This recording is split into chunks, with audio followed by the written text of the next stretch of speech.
नमस्कार, आप देख रहे हैं बिग फाइट लाइव। आपके साथ मैं श्वेता मिश्रा अवस्थी। संसद में महिला आरक्षण को लेकर एक बार फिर बड़ा राजनीतिक संग्राम देखने को मिला। प्रधानमंत्री नरेंद्र मोदी ने नारी शक्ति वंदन अधिनियम को महिलाओं के अधिकार और देश के भविष्य से जुड़ा ऐतिहासिक कदम बताया। सरकार का साफ कहना है कि ये किसी दल का नहीं बल्कि पूरे राष्ट्र का निर्णय है। दूसरी तरफ विपक्ष ने इसके लागू करने की प्रक्रिया, परिसीमन और समय सीमा को लेकर कई गंभीर सवाल खड़े किए हैं। प्रियंका गांधी ने 33% आरक्षण को तुरंत लागू करने, ओबीसी और SC/ST महिलाओं के स्पष्ट प्रतिनिधित्व और प्रक्रिया में देरी पर सवाल उठाए, जबकि गृह मंत्री अमित शाह ने कहा कि कई आशंकाएं गलत नैरेटिव पर आधारित है और इनका जवाब विस्तार से दिया जाएगा। कुल मिलाकर सत्ता पक्ष इसे सशक्तिकरण का कदम बता रहा है तो विपक्ष इसे प्रक्रिया और क्रियान्वयन की बहस बना रहा है। बात आज इसी खास मुद्दे पर।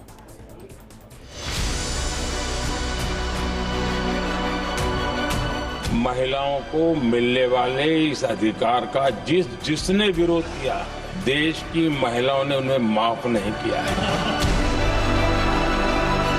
देश की महिलाओं के नाम पर इस देश के बुनियादी ढांचे, इसकी अखंडता के साथ खिलवाड़ करने की कोशिश ने इस विधेयक का मकसद ही बदल डाला है। और जहां तक लोकतंत्र को खत्म करने की बात करी है, जिन्होंने प्रयास किए हैं इमरजेंसी के वक्त, जनता ने उनको खत्म कर दिया था।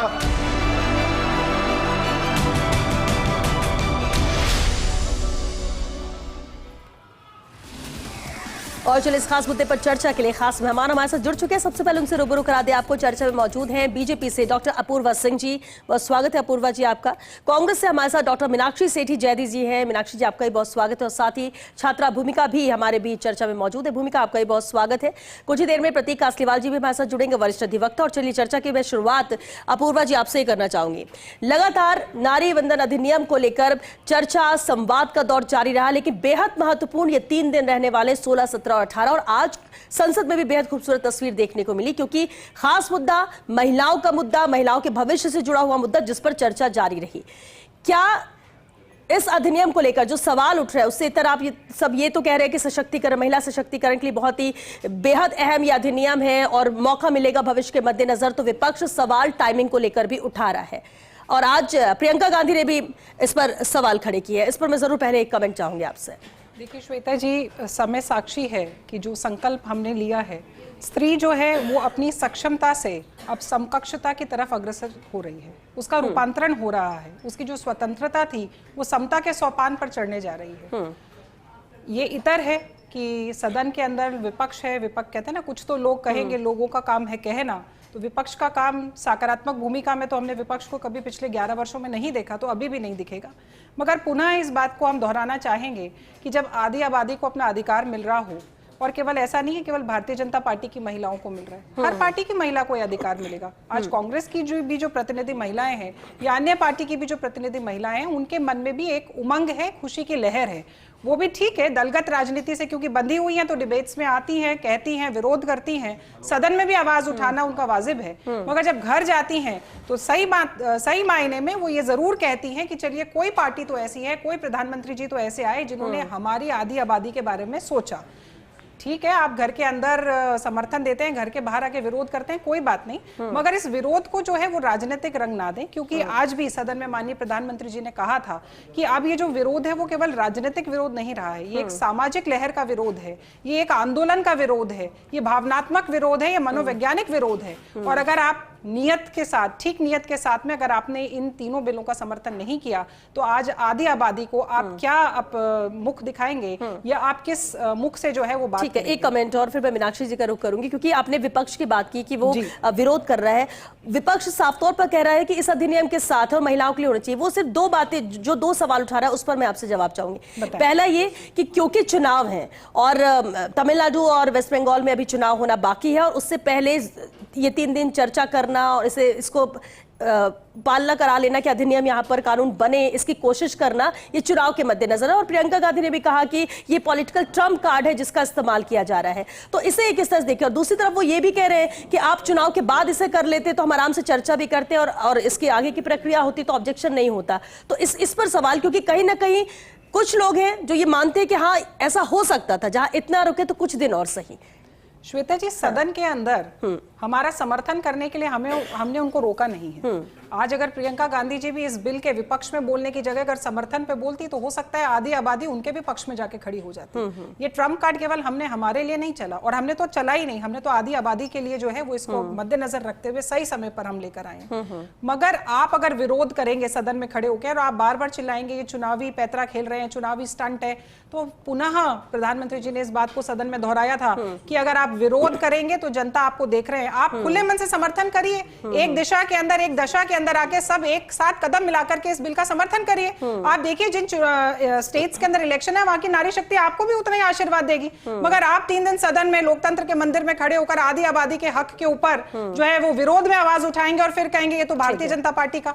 प्रियंका गांधी भी एक महिला है, उनको कहना चाहिए ठीक है आप किसी भी समय लेकर के आए हैं, आप 2034 या 2033 के अंदर जो लागू हो रहा था वो अब 29 के अंदर लागू हो रहा है। ये बहुत हर्ष का विषय है और हम इसका स्वागत करते हैं, ताकि मेरी जैसी तमाम और जो माताएं बहनें हैं बेटियां हैं वो सदन में आए और अपनी आवाज रखें। ठीक है, क्योंकि बात यहाँ अब उनका दायित्व जो है वो समर्थन का बनता था, विरोध का नहीं बनता। आप ये कह रहे कि पार्टी से इतर महिलाओं के साथ सबको साथ आना चाहिए। महिलाओं की बात है तो सबको साथ आना। मीनाक्षी जी भी हमारे साथ है, डॉक्टर मीनाक्षी सेठी। मीनाक्षी जी, पहले भी हमने चर्चा की और आपने भी बात रखी थी, उस समय भी विपक्ष का एक ही टाइमिंग को लेकर सवाल था, लेकिन क्या कांग्रेस शासित जो राज्य है जहां पर कांग्रेस की गवर्नमेंट है, क्या वाकई में महिलाओं को कांग्रेस उतनी प्रायोरिटी देती है? क्या उतने % वहां पर उनको टिकट दिया गया?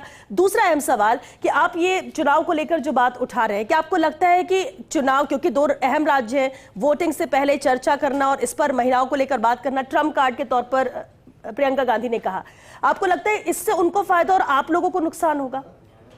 देखिए, सारी चीजें हम अगर फायदे और नुकसान से देखने लग जाएं तो ये बिल्कुल सही नहीं है। लेकिन पॉलिटिक्स में यही होता है। लोकतंत्र के जो हमारे प्रिंसिपल्स हैं, जो हमारे संविधान में दिया गया है, हमें उन चीजों को भी देखना पड़ेगा, उसको हम नजरअंदाज नहीं कर सकते। अभी अपूर्वा जी ने कहा कि यही सही समय है। अब बीजेपी ने सोच लिया तो यही सही समय हो गया।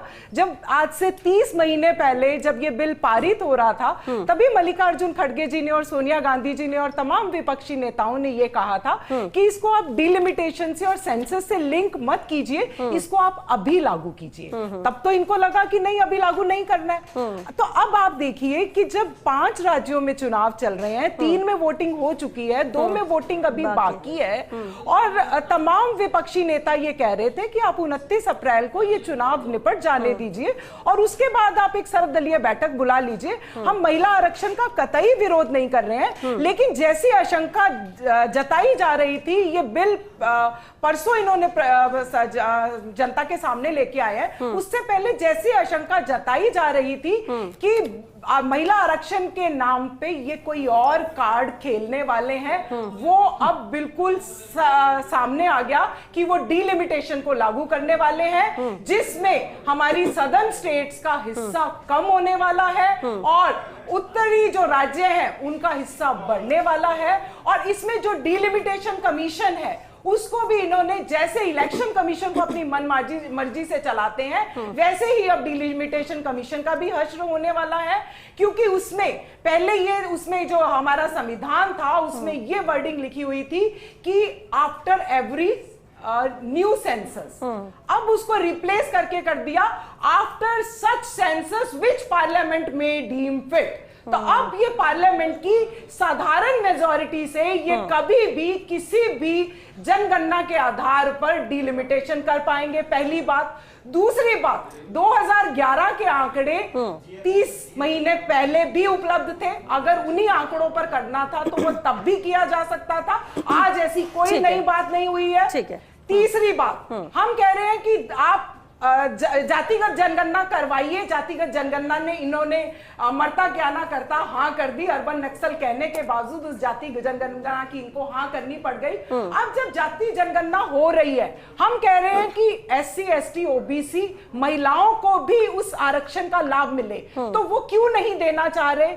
क्यों ये डिलिमिटेशन को चोर रास्ते से लेके आना चाह रहे हैं। और जहां तक अभी अपूर्वा जी बात कर रही थी कि जो विपक्ष है उसकी सकारात्मक भूमिका नहीं रहती, तो मैं बता दूं आपको कि जब जब विपक्ष ने सदन में किसी चीज पे बात करने के लिए कहा है, आप लोग बहस का टाइम नहीं देते हो।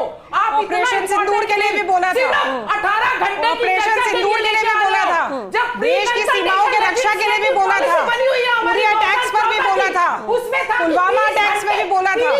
जब जब भारत की सीमा पे शुचिता पर जब जब प्रश्न चिन्ह खड़ा हुआ, इन्होंने तब भी सदन के अंदर जाकर के प्रश्न चिन्ह खड़ा किया था। एंटी नेशनलिस्ट सब्जेक्ट उठा करके लोग सदन के अंदर आते हैं। ठीक है, जवाब नहीं देते। ठीक है मीनाक्षी जी, दूसरे मुद्दे, लेकिन ठीक है, आपने कई सवाल भी उठाए और आपने वजह बताई कि विपक्ष इसका विरोध क्यों कर रहा है। मैं रुख करूंगी भूमिका का, लेकिन उससे पहले क्योंकि प्रतीक कासलीवाल जी हमारे साथ जुड़ चुके वरिष्ठ अधिवक्ता है। प्रतीक जी, अभी जिस तरह की सिचुएशन और जो पक्ष रखा जा रहा है उसमें आपका कमेंट, और खासतौर से मैं कहूं तो कानूनी पहलू जरूर समझना चाहेंगे। अब देखिए, दोनों तरह की बातें, ये अधिनियम नारी शक्ति वंदन अधिनियम सामने है, चर्चा इस पर जारी है, सरकार अपनी तरफ से बात रख रही है, विरोध में विपक्ष भी कह रहा है, लेकिन क्या इसमें कोई कानूनी पेच है, खासतौर से परिसीमन को लेकर नियम क्या कहता है, और क्या वाकई में नियम के अनुरूप ही ये सब हो रहा है, और ये जो सिर्फ बहस या आरोप सवाल है वो राजनीतिक दृष्टिकोण से ही है, या इसमें कोई पेच है? देखिए श्वेता जी, नहीं, पेच ये है कि ये अभी जो अभी इस समय इस मुद्दे को उठाया जा रहा है वो एक टाइमिंग का इशू है, जिसपे मैं कमेंट नहीं करूंगा। ये प्योरली एक पॉलिटिकल कॉल है, क्यों अभी किया जा रहा है। 2023 के अंदर बिल आ गया, अप्रूव हो गया, सब कुछ है। कानून की अगर हम बात कर रहे हैं, अनुच्छेद 82 जो है उसकी ओपनिंग लाइन ही है कि अपॉन कंप्लीशन ऑफ सेंसस, क्योंकि दो मुद्दे बड़े इंपॉर्टेंट है, सेंसस और डिलिमिटेशन। अगर आपकी जनगणना ही नहीं हुई तो आप इसको अमल में नहीं ला सकते। आज आपके पास 2011 का सेंसस है, 2029-26 बाद सेंसस होगा, 2029 के अंदर कंप्लीट होता है। तो बिना सेंसस के कंप्लीशन के आप इसको लागू कैसे करेंगे, पहला एक मुद्दा है। और अगर ऐसा नहीं है तो इसको अभी इस समय पॉलिटिकली इतना हाईलाइट करने की कि हम महिला आरक्षण ला रहे हैं, 2023 में ही लिया है। जो अनुच्छेद जो हम अगर संशोधन की बात करें तो 106 जो संशोधन था संविधान का, उसके तहत महिला रिजर्वेशन की बात आ गई। बट आर्टिकल 82 तो तब भी आपके सामने था, और उसके अंदर क्लियर लिखा है अपॉन कंप्लीशन ऑफ सेंसस। तो ये कार्रवाई तो 3 साल में शुरू होनी चाहिए थी या करनी चाहिए थी, जो 29 तक नहीं होगी। दूसरी चीज इसमें एक बड़ी मजेदार चीज है, जो अनुच्छेद 82 कहता है कि डिसोल्यूशन जो है पार्लियामेंट या विधानसभा, जो डिसोल्यूशन है उसके बाद लागू होगा। तो अभी की जो सरकार है 29 से पहले वो डिसोल्यूशन नहीं होगा, मतलब नई सरकार का जो चुनाव है वो 29 में ही आएगा। तो जब आज तो ये डिसोल्यूशन हो ही नहीं सकता, तो डिसोल्यूशन नहीं हो सकता तो आज ये अमल कैसे कर सकते हो आप। तो 2026 में हम आज इसकी इतनी बड़ी चर्चा कर रहे हैं, जिसका इफेक्ट 2029 से पहले आ ही नहीं सकता। और संशोधन की बात करें तो वो तो संशोधन जो है 2023 में हो चुका है। तो सरकार की जो मंशा सही मायने में मंशा है, मैं क्या ऑपोजिशन कह रहा है या क्या सरकार कह रही है, और अगर दोनों एक उस पे भी है, पेज पे भी, तो भी जो महिलाओं को ये राइट मिलना है वो राइट अभी नहीं मिल सकता। तो जो विधानसभा में चुनाव आ रहे हैं या कहीं भी, वो आरक्षण आपको मिल ही नहीं पाएगा। दूसरा मुद्दा जो है वो पॉलिटिकली भी देखें कि डिलिमिटेशन जो होगा वो सेंसस के बेसिस पे क्यों होता है, क्योंकि पॉपुलेशन देखी जाती है। तो एक बहुत बड़ी डिबेट है कि नॉर्थ इंडिया की पॉपुलेशन साउथ इंडिया से ज्यादा गति से बढ़ रही है। तो जब डिलिमिटेशन होगा तो जहां पॉपुलेशन ज्यादा है वहां की सीट्स ज्यादा होंगी। तो साउथ का रिप्रेजेंटेशन पार्लियामेंट में कम होना है, भले ही वो आरक्षित 33% आरक्षण भी लागू हो रहा है, लेकिन 33% जो महिलाएं जितनी साउथ से आनी चाहिए थी उतनी सीट्स ही नहीं मिलेंगी उनको। तो ये एक अपने आप में एक डिबेट रहेगी कि आप महिलाओं को रिजर्वेशन तो दे रहे हैं, और पहली चीज तो अभी अमल में नहीं आ रहा, दूसरा आएगा तो north India south India but रहा है। तो क्या हमारी ये मंशा जिस बेसिस पे चल रहे हैं कि हम साउथ इंडिया को इग्नोर करते हुए चल रहे हैं, उतनी सीट साउथ इंडिया से नहीं आएगी। तो ये दोनों मसले साथ के साथ, प्लस ओबीसी का एक अलग इसी के अंदर इशू है कि क्या वो 33% में ओबीसी आपने एससी/एसटी डाल दिया, उसके लिए अलग से कोई नोटिफिकेशन या क्या। तो ये तीनों ऐसे मुद्दे हैं जिन पे चर्चा जरूरी है। सिर्फ ये आरोप प्रत्यारोप, मतलब जो सरकार है या जो ऑपोजिशन में कि ये डिले चाह रहे हैं या इनकी मंशा नहीं है, मैं उस पॉलिटिकल विल पे मैं कुछ भी नहीं कह सकता। उसके लिए हमारे वक्ता जो सामने है वो अपना पहलू और अपनी जो बात है वो रख रहे हैं। बट कानूनन एक बहुत बड़ा पेज है बिना संविधान की जो मंशा है उसके आप ये काम नहीं कर पाएंगे। और संविधान की मंशा जो है श्वेता जी बिल्कुल क्लियर है कि सेंसस पहले होगा, उस सेंसस के बाद ही डिलिमिटेशन की कार्रवाई हो सकती है। लेकिन अगर सेंसस नहीं और डिलिमिटेशन नहीं तो क्या 33% लागू हो सकता है कि ये भी सवाल उठ रहा था। नहीं, वो बिल्कुल सही है, लेकिन वो 33% भी आप 82 के हिसाब से ही चलेंगे। तो वो 33% बिना सीट बढ़ाए अगर आप करना चाहते हैं तो 2023 के अंदर ही ये तो आपका संशोधन तो तभी पास हो गया था। तो आज 3 साल में इस पे फिर चर्चा क्यों करनी पड़ रही है कि उतनी ही सीट्स पे आप 33% दे दीजिए रिजर्वेशन। ठीक है, आपके मंशा है कि हम सीट बढ़ाएं और वो सेंसस के इसमें डिलिमिटेशन और महिलाओं को, क्योंकि अब 500 से 800 सीट जो बढ़ रही हैं वो महिलाओं के उसमें जाएंगी, इसीलिए बढ़ा रहे हैं आप। तो अगर आपकी मंशा इन 500 सीटों में से ही अगर महिलाओं को देनी है तो ये 3 साल में क्या किया सरकार ने।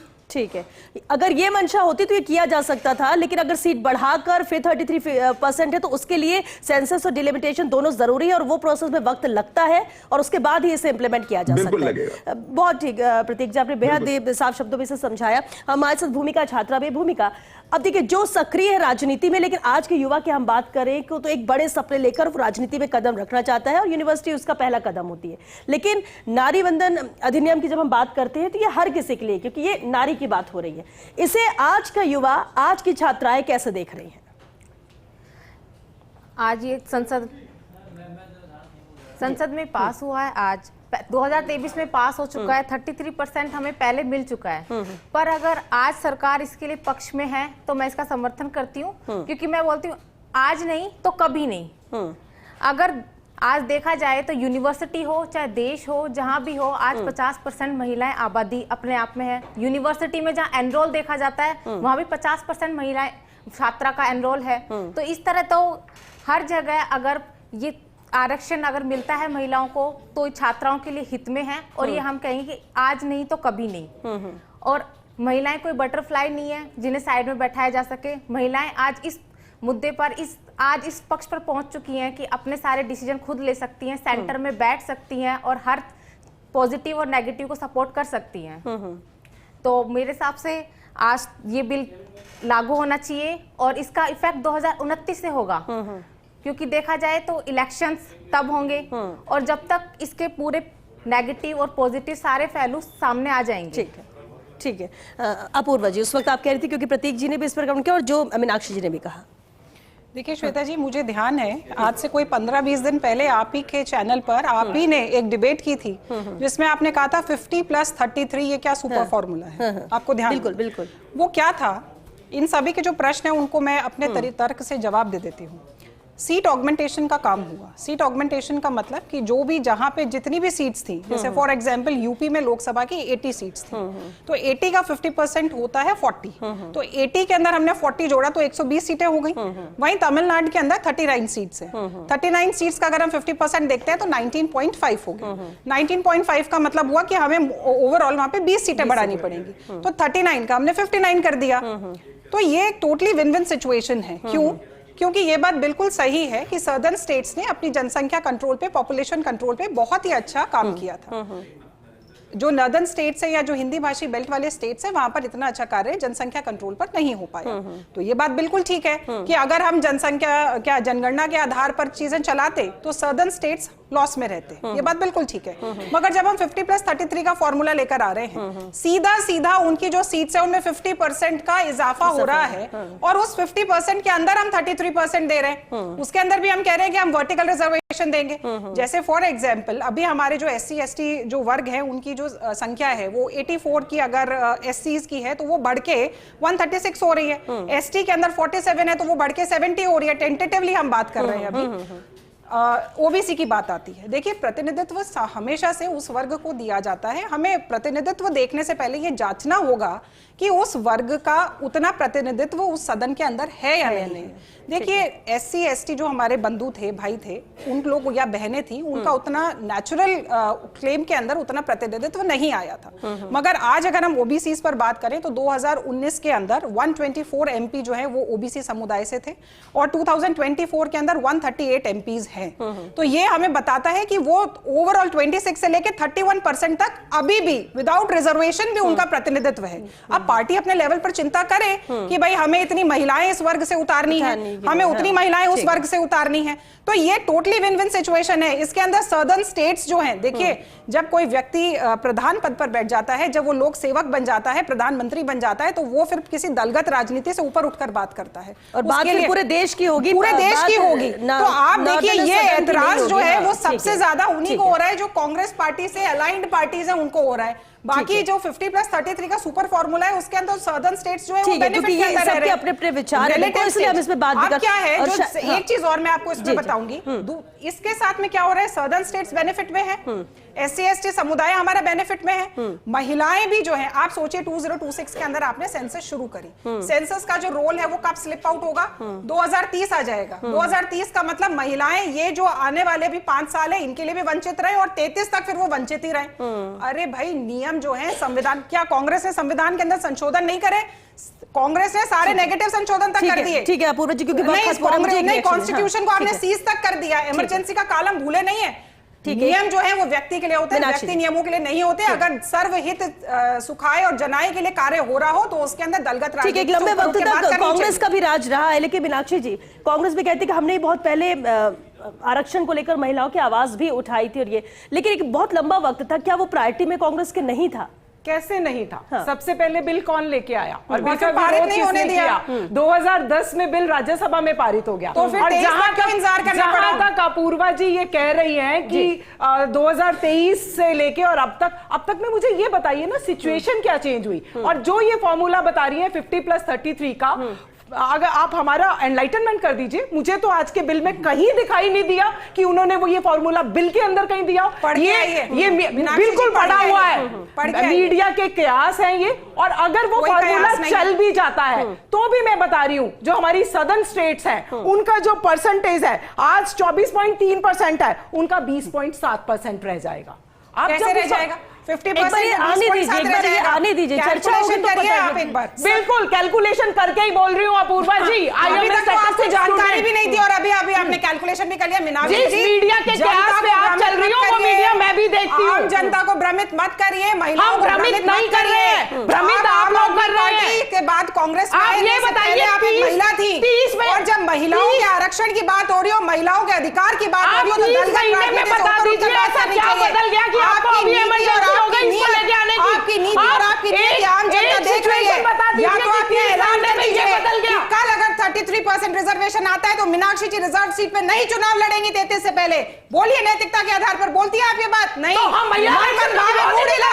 आपके मन में भार है, आपको मन में भार है कि आप 33% खेल रहे हैं, मगर आपकी जो पार्टी की वफादारी है उससे आप बोल नहीं सकती। कोई भी महिला इसका विरोध कर ही नहीं रहा है। किसका विरोध कर रहे हैं? हम परिसीमन का विरोध कर रहे हैं। कर रहे हैं जब 50% आपको एक्स्ट्रा मिल रहा है तो। एक और फैक्ट बताती हूँ, एक आप तो ये बता दीजिए 2010 के बाद में इतना समय क्यों लग गया? क्यों आपके बिल ऐसे तार-तार करके फेंके गए थे? ये बताइए ना। हमने तो पारित कर दिया, हमने तो पारित किया, हमने पारित किया उसमें क्यों नहीं आ रहे? मीनाक्षी जी एक सेकंड संसद में आप दोनों को भी देखेंगे, आप दोनों भी पहुंचेंगे, देखेंगे महिला प्रतिनिधि। ठीक है अपूर्वा जी एक सेकंड। प्रतीक कासलाल जी सर फाइनल कमेंट चाहेंगे, वक्त खत्म हो गया। प्रतीक जी एक कमेंट मैं एक आपकी जानकारी में लाना चाहूंगी। प्रतीक जी को सुनिए पहले, फिर जी प्रतीक जी।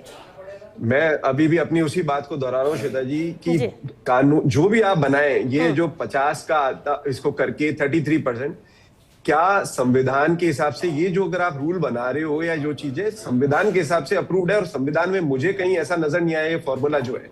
संविधान तो बहुत क्लियर कहता है कि सेंसस के बेसिस पे इसीलिए तीसरा बिल भी आया है, इसके लिए कॉन्स्टिट्यूशनल अमेंडमेंट की आवश्यकता पड़ेगी। आप पढ़कर आइए मीनाक्षी जी, पड़ेगी। जब तक और इसीलिए हमने कहा है, पहले सुनिए, इसीलिए माननीय प्रधानमंत्री जी ने कहा है कि दलगत राजनीति से ऊपर उठ के सारे लोग प्रतीक जी की बात सुनिए, चलना पड़ेगा जी। आज जो संविधान है आगे क्या संशोधन सरकार लाती है, क्या अप्रूव होता है, मैं विजनरी नहीं हूं, मुझे नहीं पता क्या होता है। बट ये जो फॉर्मूला बताया जा रहा है, अगर ये संविधान के अंदर अगर आ जाता है अमेंडमेंट के तहत, जब तो सही है, लेकिन अगर सरकार ये खुद ही इस फॉर्मूले को बनाती है तो वो संविधान के अनुरूप नहीं होगा, और कहीं ना कहीं अगर चैलेंज होता है तो स्ट्रक डाउन भी होगा। और इसीलिए कह रहा हूं कि वो 50 और उसका 33% वाली चीज चलेगी नहीं। आप संविधान में संशोधन लाइए तो ठीक है, अदरवाइज आज की स्थिति देखें और संविधान की बात करते हैं तो बहुत क्लियर है कि census according to census delimitation, और उसी के बाद होगा, और डिसोल्यूशन होना जरूरी है, और वो 29 से पहले नहीं होगा। तो ये जो चर्चाएं हैं, सरकार को लगती है कि मंशा की हमको उसको कल से अमेंड करना है, तो मेरा मानना है एक नया संशोधन ला करके उसको तुरंत प्रभाव से लागू करें। सरकार के पास पूरी पावर्स हैं उसको करने के लिए, और ऑपोजिशन भी अपोज नहीं करेगा, क्योंकि इस चीज को तो दोनों ही कह रहे हैं कि रिजर्वेशन होना चाहिए। बिल्कुल ठीक कहा आपने। एक और चीज मैं आपके नॉलेज में लाना चाहूंगी, एक नहीं रादर दो। प्रतीक जी ने अभी कहा था कि भाई ये वाला आरक्षण कैसे लागू हो सकता है, तो ये 334 से जब आया था, अगर उसी में ये आफ्टर नहीं लगाते कि आफ्टर सेंसस आफ्टर डिलिमिटेशन, तो ये 2023 में लागू हो सकता था। दूसरा जो 2010 में भी लागू हो सकता था अगर आप समर्थन देते। आप अब चुप रहिए, नहीं क्यों चुप रही है, आप गलत बात बोलेंगी, आप आधी आबादी को आप चुप रहिए, आप कौन होती है मुझे चुप कराने वाली, आप होती कौन है चुप कराने वाली? मीनाक्षी जी बस क्योंकि वक्त खत्म हो चुका, मैंने फाइनल कमेंट आपसे ले लिया। बिल्कुल ये मुद्दा ऐसा है कि हम इसमें जितनी भी चर्चा करें, क्योंकि देखिए संसद में भी चर्चा चल रही है, आज की भी बात कर ले, कल की भी, इसलिए भी तो 3 दिन लग गए। तो ये मुद्दा बेहद अहम है, और फिलहाल के लिए आप सभी का बहुत शुक्रिया, क्योंकि वक्त इजाजत नहीं दे रहा है कि इस चर्चा को हम आगे बढ़ाएं, लेकिन इतना जरूर है। देखिए जब महिला के हक की बात आती है तो सभी महिला एक साथ है, उसमें पार्टी बीच में बिल्कुल भी नहीं आ रही कि कौन किस पार्टी से, कौन सत्ता पक्ष का है, कौन विपक्ष का है, सब साथ है कि हाँ ये बिल आना चाहिए, कानून बनना चाहिए। लेकिन आज भी पूरे देश की महिला इंतजार कर रही है कि चर्चा 3 दिन तक हो रही होगी। यहाँ पर सबकी नजर इस बात पर कि कौन क्या बात रखता है, कौन पक्ष में बात रख रहा है, कौन महिलाओं के साथ खड़ा है, कैसे महिलाओं को इससे फायदा होगा, क्योंकि सशक्तिकरण हर महिला चाहती है, लेकिन हकीकत में कागजों में नहीं, और नियम कानून के तहत ही इसकी प्रक्रिया आगे पूरी होगी। ये भी पता है, क्योंकि कोई अपनी मनमर्जी इसमें नहीं कर सकता, तो उसमें वक्त लगता है, तो कुछ वक्त तो लगेगा, थोड़ा धैर्य की भी जरूरत है, लेकिन इतना जरूर है होना चाहिए, हकीकत में हक महिलाओं को मिलना चाहिए। चलिए 6 बिग फाइट लाइव मैच के लिए बस इतना ही। नमस्कार।